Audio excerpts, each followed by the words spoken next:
ஜாதகர் கார்த்திகை 1ஆம் பாதம் சூரிய திசையில் பிறந்தவர். மிதுன லக்னம். தற்போது வயது 22. இவர் பிஇ படித்த 4 வருடங்களிலும் விடுமுறை நாட்களிலும் மாலை நேரங்களிலும் நண்பர்களுடன் இணைந்து கேட்டரிங் வேலைக்கு சென்றவர்.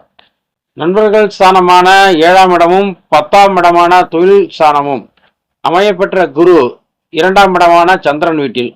இந்த ஜாதகத்தில் உணவு காரகரான சந்திரன் உணவு அதிபதியும் ஆகி 11ஆம் இடத்தில் செவ்வாய் வீட்டில் இருக்கிறார். ஆக லாபஸ்தானத்தில் 2ஆம் அதிபதி உணவுக்காரகரான சந்திரன், இடம் கொடுத்த 6-11 அதிபதியாக செவ்வாய் 9ஆம் இடத்தில், 7-10 குருவும் உச்சம் பெற்று 10ஆம் இடத்தையும் பார்வையிடுகிறார். ஆக நண்பர்களுடன் இணைந்து இவர் கேட்டரிங் தொழிலில் சப்ளை செய்தும் வந்தார். குறிப்பாக திருமணம் உள்ளிட்ட ஈவெண்ட்டுகளில் பங்கேற்றார். அதற்குண்டான கிரக காரகத்துவங்களும் பாவக காரகத்துவங்களும் இதில் அடங்கியுள்ளன. எனவே படித்துக்கொண்டே சம்பாதிப்பது இதனால்தான்.